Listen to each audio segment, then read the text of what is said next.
नहीं दिख रहा है चेहरा। इससे पहले संजीव बालियान जो कि पूर्व मंत्री थे, उन्होंने मुजफ्फरनगर में वोटिंग के दौरान यही सवाल पहले दौर की मतदान के वक्त उठाया था। उनका ये कहना था कि बुर्के में जो लोग वोट डालकर जा रहे हैं ये नहीं पता पड़ रहा और उनके आइडेंटिटी कार्ड भी नहीं चेक किए जा रहे हैं। अब कंवर सिंह तंवर ने ये सवाल उठाया है, क्या ये भी ध्रुवीकरण की एक कोशिश है मनीष भाई?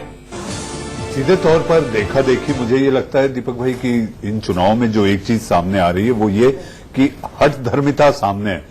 नेता इतने हठी हो गए हैं कि एक अगर कर रहा है तो दूसरा उसको फॉलो कर रहा है और इसके साथ साथ प्रतिस्पर्धा और होड़ मची हुई है कि कैसे एक दूसरे की देखा देखी कर कोई विवाद को जन्म दे दें, जिसके ताकि एक बुनियाद बनाने का मौका होता है कि अगर कल हम किसी तौर पर वो सीट से हम हार जाते हैं तो हम कम से कम अदालत जाकर ये कह सकेंगे कि भाई हमने तो ये सारी शंकाएं आपके सामने रखी थी जिस दिन ये घट रही थी। तो मुझे ऐसा लगता है इसके अलावा और इससे ज्यादा कुछ नहीं।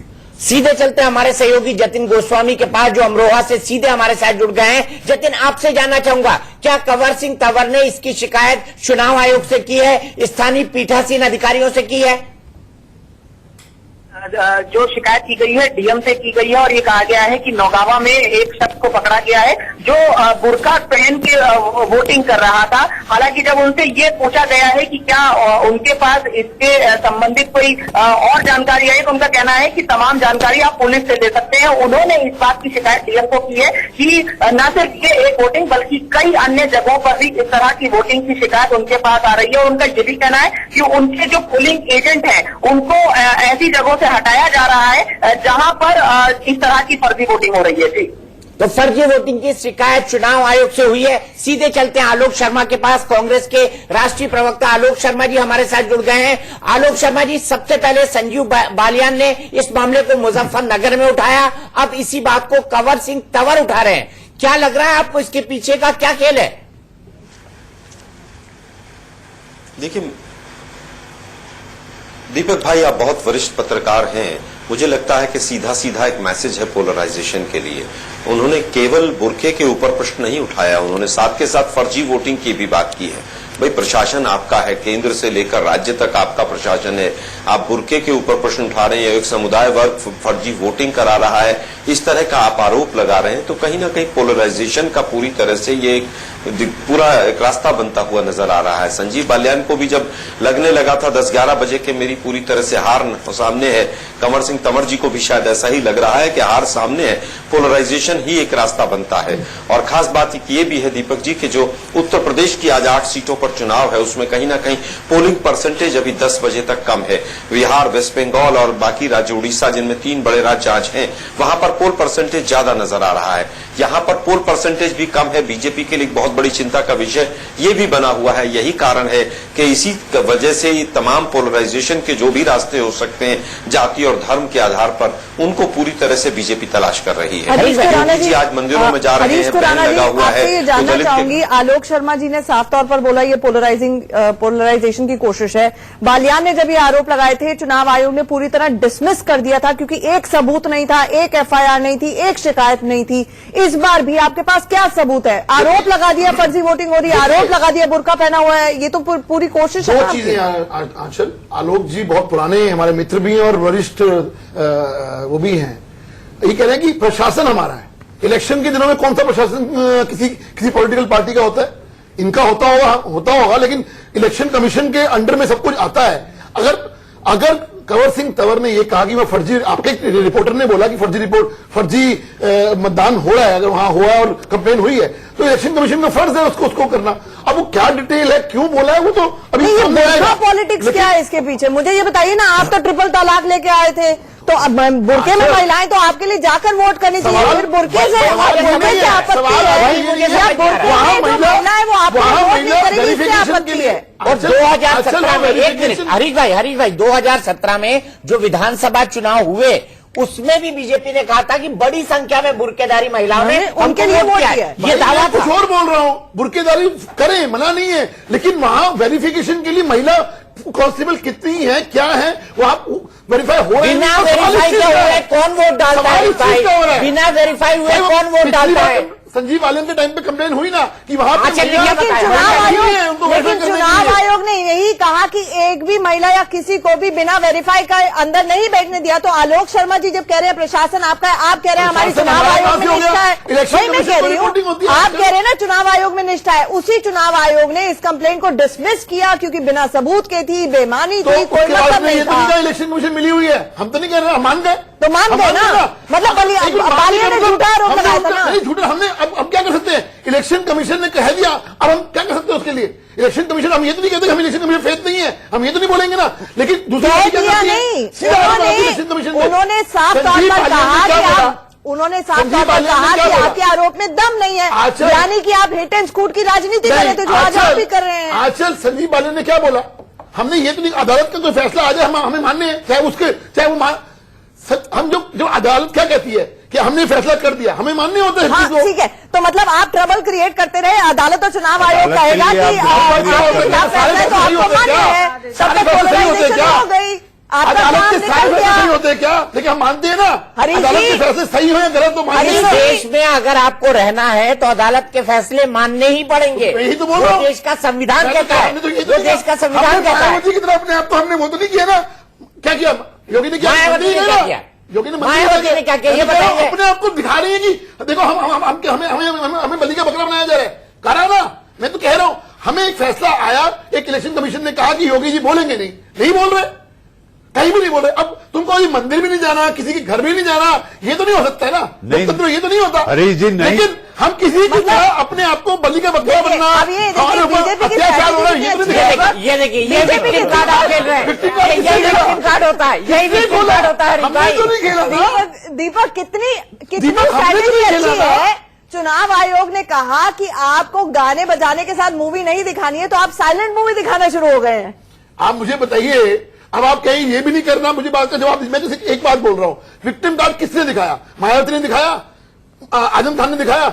हम चुपचाप जाके वहां पर हमने जाके मंदिरों में पूजा करी, किसी दलित के घर जाके खाना खाया। अब इसमें भी जुर्म है क्या? मुझे बताइए। नहीं, आप मंदिरों में जाके पूजा करिए, दलितों के घर खाना खाइए और बुरखे पर आरोप लगाइए आरोप- और उसके बाद कहिए पोलराइजेशन आरोप क्या लगा? आरोप ये लगा कि फर्जी रिपोर्टिंग हो रही है। जाएंगे।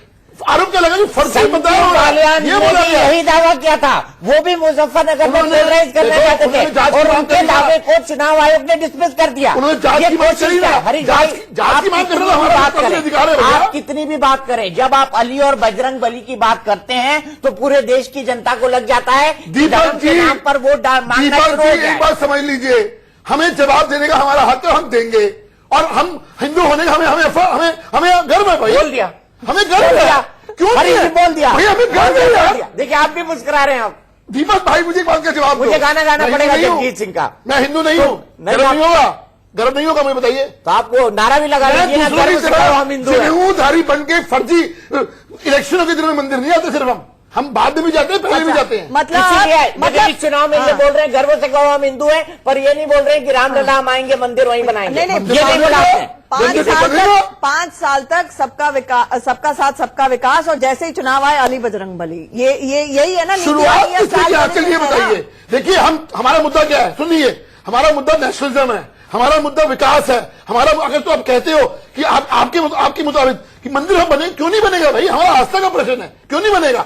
रामलीला का मंदिर अगर अयोध्या में नहीं बनेगा तो क्या वेटिकन में बनेगा जाके? अच्छा, एक मिनट, मुझे लगता है आज सबसे ज्यादा आलोक शर्मा जी वहां पर मुस्कुरा रहे हैं, मंद मंद मुस्कुरा रहे हैं, क्योंकि इतने सारे लेकिन सवाल हमने हरीश हम जी से इनसे पूछ आलोक लिए। भाई से ये नहीं पूछ सकते क्या गम है जिसको छुपा रहे हैं। वो गम नहीं छुपा रहे वो गम नहीं छुपा रहे। आज वो बिल्कुल खुशी से मुस्कुरा रहे हैं। कल मुझे ये मौन हो गए बताइए थे आलोक भाई, दीपक भाई, कल मौन हो गए थे लेकिन शाम को मेरा एक 7 बजे। सवाल, बहुत मान आलोक मनोबल जी से करनी है। पड़ी आलोक जी। 23 तारीख को भी मौन होंगे। और आलोक जी मेरा भी आपसे एक सवाल आपसे है कि हरीश भाई कह रहे हैं कि वो हिंदू हैं, तो आपको भी कहना गर्व चाहिए गर्व से कहो है, हम हमें हिंदू गर्व हैं। है। हमें तो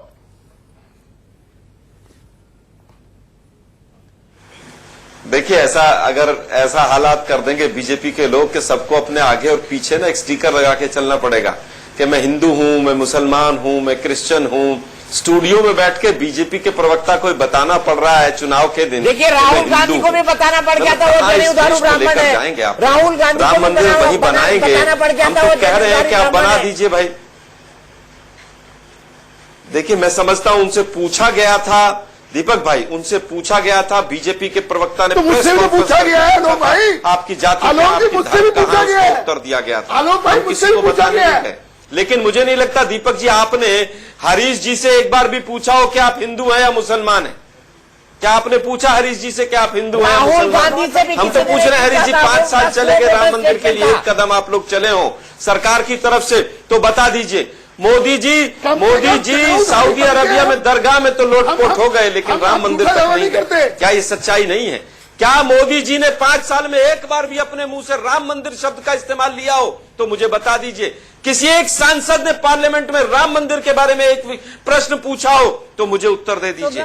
मुझे लगता है राम मंदिर इनके लिए आस्था का विषय नहीं है, केवल एक ऐसी फर्टाइल लैंड है जहां से इनको वोट मिल रही थी, लेकिन काट की हांडी बार-बार समर्थन करोगे बोलो। उत्तर प्रदेश का चुनाव आया तो मेजोरिटी दे दीजिए, हम बनाएंगे। तमिलनाडु में पंचायत चुनाव उसके बाद हम राम मंदिर भाई आप वरिष्ठ वो हो, आप मुझे बात का जवाब दो।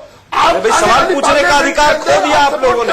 5 साल तक देश की जनता को गुमराह किया। हम सवाल पूछेंगे पूर्ण बहुमत मिलने के बाद भी प्रधानमंत्री मोदी हाथ खड़े कर चुके हैं, आप कह रहे अधिनियम लेके आएंगे, ऑर्डिनेंस लेके आएंगे।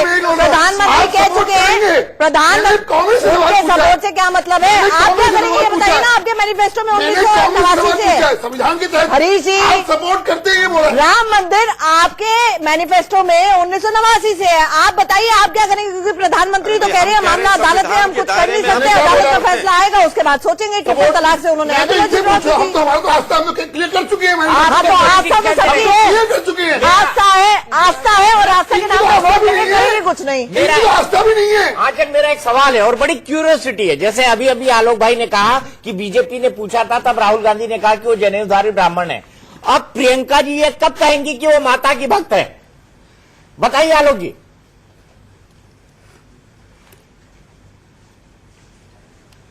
देखिए, मैं समझता हूं कौन किसका भक्त है, किसका भक्त नहीं है, ये उसकी अपनी निजी आस्था है दीपक जी। मैं बिल्कुल मानता हूं इस बात को, लेकिन राहुल जी ने कहा, सार्वजनिक तौर पर कहा कि वो शिव भक्त है। सार्वजनिक तौर पर यह बताया गया कि वो जनेऊधारी ब्राह्मण है। सार्वजनिक तौर पर बताया गया कि उनका गोत्र क्या है। मैं उसी संदर्भ में पूछ रहा हूं आपसे।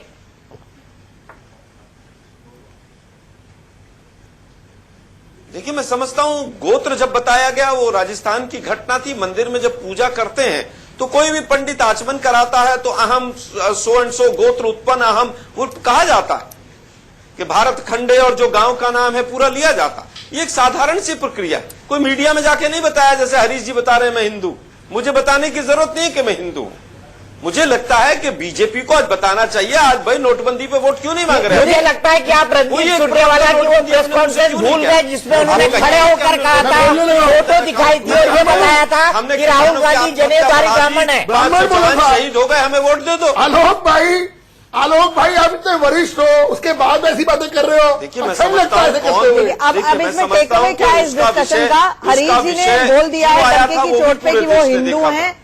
कांग्रेस का लगातार ये स्टैंड रहा है कि वो जनेऊधारी ब्राह्मण है, जिनको अरुण जेटली कहते हैं कि कॉपी कैट हिंदुइज्म है, हम ओरिजिनल वाले हैं। डॉक्टर शिवा मलिक क्या है एनसीपी की, इनसे भी पूछ लेते हैं, आप क्या है? आप जनेऊधारी हैं, आप बिना जनेऊधारी हैं, आप हिंदू डिक्लेयर करना पड़ेगा, आप भारतीय हैं, क्या है? देखिए, हम भारतीय हैं बिल्कुल, और उसके अलावा हम किसी भी ये ध्रुवीकरण की जो पॉलिटिक्स हो रही है इस पे हम बिल्कुल भी बिलीव नहीं करते। मैं यही कहूँगी, देखिए मैं साथ में एक डॉक्टर भी हूँ। मैं अगर सपोजिंग मैं हिंदू हूँ और मैं हनुमान चालीसा पढ़ के बाहर निकलती हूँ, पर जब मैं बाहर जाती हूँ, जब मैं अपने हॉस्पिटल में जाती हूँ, तो then we need a infrastructure.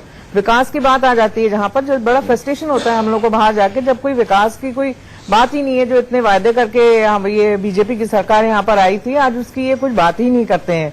लेकिन आज हमारे पैनलिस्ट, माफ कीजिएगा मैम, ब्रेक के लिए रुकना है। आज हमारे पैनलिस्ट डिक्लेयर कर रहे हैं अपना धर्म, लेकिन मनीष भाई, मैं और दीपक, आई थिंक हमारी आम सहमति है, हैशटैग हम हिंदुस्तानी है। और हम कतई मूर्ख नहीं है, क्योंकि हम वोटरों से भी यही अपील करेंगे आज कि भारी तादाद में वोट करें और अपने इश्यूज पर वोट करें। एक छोटा सा ब्रेक, और हमारा धर्म मानवता है जी, एक छोटा सा ब्रेक।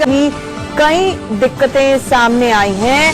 56 वीवीपैट मशीनों को बदला गया है। आपको बता दें कि अलीगढ़ में कई जगहों पर ईवीएम मशीन के खराब होने की इस वक्त खबर आ रही है। अलीगढ़ लोकसभा सीट के लिए चुनाव हो रहा है, जहां पर भारतीय जनता पार्टी के सतीश कुमार गौतम का मुकाबला गठबंधन के प्रत्याशी अजीत बालियान और कांग्रेस उम्मीदवार पूर्व सांसद विजेंद्र सिंह से इस बार है और यहां पर कई जगह पर ईवीएम की खराबी की खबरें आ रही हैं।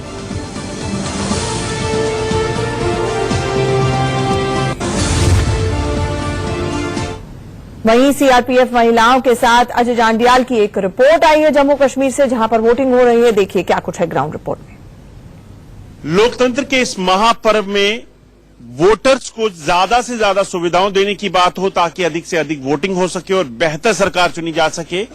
वोटर को बेहतर से बेहतर सुरक्षा प्रदान करने की कोशिश की गई है, जिसमें नारी शक्ति का भी एक बड़ा योगदान है। आप देखेंगे यहां पर सीआरपीएफ की जो महिला बटालियन है उनकी तैनाती की गई है। हम इस समय जो कठुआ डिस्ट्रिक्ट के एक पोलिंग स्टेशन पे हैं, यहां पर खासतौर पे महिला बटालियन जो सीआरपीएफ की है उनको तैनात किया गया है ताकि खासतौर पे महिलाएं जो आती हैं यहां पर उनकी सुरक्षा या जो भी वोटर यहां आते हैं उनकी सुरक्षा का पूरा ख्याल रखा जाए। आप देखेंगे हाथों में हथियार लेकर जो है ये महिला जो सीआरपीएफ के जो यहां कांस्टेबल्स हैं, अलग अलग रैंक के ऑफिसर जो हैं उनको तैनात किया गया है और यहीं पर उनकी ड्यूटी सुरक्षा के साथ साथ किसी भी तरह का और काम हो, जैसे कि यहां वोटर जब पहुंचता है उसको आगे पोलिंग स्टेशन तक पहुंचाना, कौन सा पोलिंग स्टेशन है या उनको किसी तरह की और कोई दिक्कत हो तो उस चीज का भी पूरा इनको जानकारी दी गई है ताकि वो बेहतर तरीके से यहां लोगों को गाइड कर सके।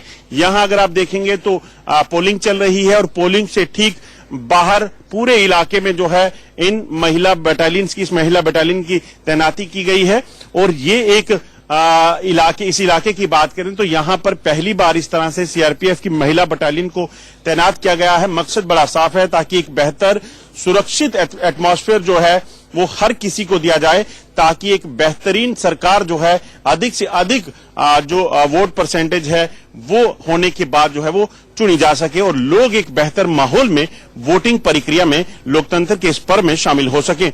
अनुज कुमार के साथ अजय जंडियाल, इंडिया न्यूज, कठुआ। और सीधे चलते हैं बांका, जहां आज वोटिंग हो रही है और जहां से जुड़ रहे हैं हमारे सहयोगी शिवपूजन झा। शिवपूजन, सबसे पहले ये जानना चाहूंगा कि पुतुल कुमारी जो कि मरहूम दादा दिग्विजय सिंह की पत्नी है, दिग्विजय सिंह जो जनता दल में भी रहे, जेडीयू में भी रहे, जाने माने नेता थे, केंद्रीय मंत्री रहे हैं, उनकी पत्नी कितनी कड़ी टक्कर दे पा रही है जेडीयू के कैंडिडेट को और आरजेडी के जयप्रकाश नारायण यादव को?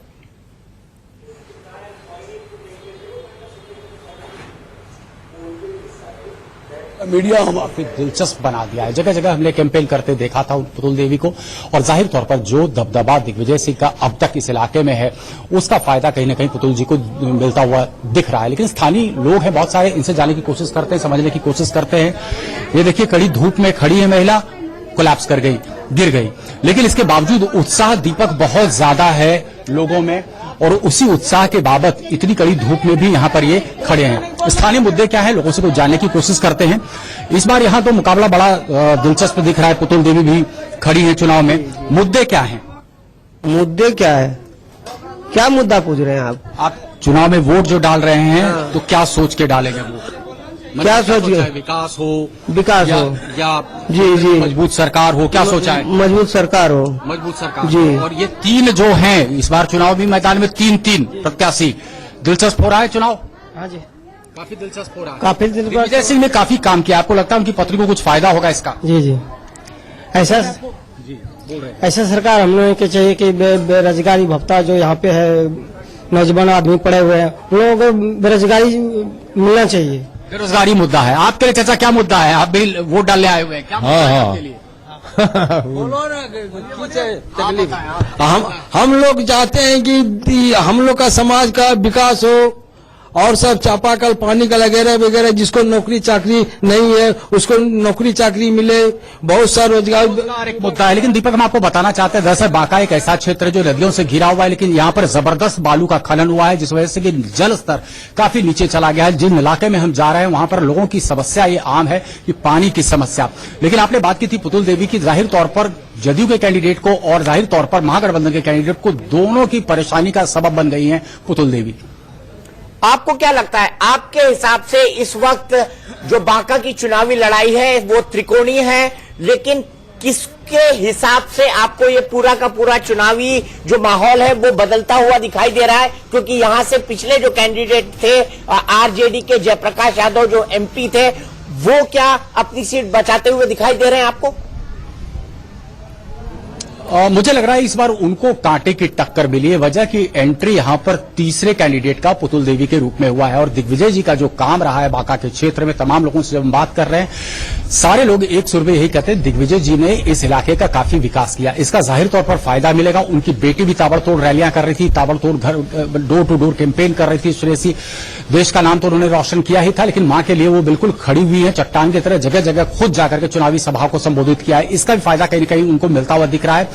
लेकिन महागठबंधन ने भी पूरी जोर यहां पर लगाई थी। तेजस्वी यादव यहां ताबड़तोड़ रैलियां कर रहे थे। कोशिश यही हो रही है किसी तरीके से जयप्रकाश अपनी सीट बचा लें।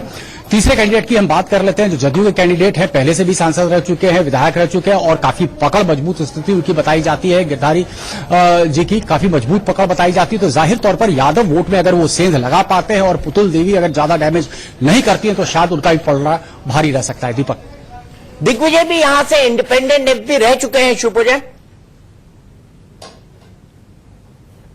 जी हाँ, यहां से रह चुके हैं। कई बार उन्होंने यहां से जीत दर्ज की है और कहीं ना कहीं वो जो एक पॉलिटिकल विरासत मिली है, मुझे लगता है पुतुल उनको भुलाने की कोशिश कर रही है। फॉरवर्ड कास्ट वोट लग रहा है कि इसे बहुत हद तक बटेगा इस बार। कई जगह पर, कई इलाकों में लोगों का यही सवाल है कि आखिर इनका टिकट क्यों नहीं मिला, क्यों नहीं बीजेपी के पाले में ये सीट गई। क्योंकि पिछली बार जो डिफीट का मार्जिन था वो बेहद कम था, महज 9,000 का, मुझे सही से ध्यान है, तकरीबन 9,000 के आसपास का डिफीट मार्जिन था, जो बहुत बड़ा आंकड़ा नहीं है। बहुत बड़ा आंकड़ा पिछले चुनाव में डिफीट मार्जिन का ही नहीं था। और बांका से दादा दिग्विजय, जो कि जेएनयू की राजनीति में भी प्रभावी रहे, देश की राजनीति में भी बड़ा नाम रहे, उनका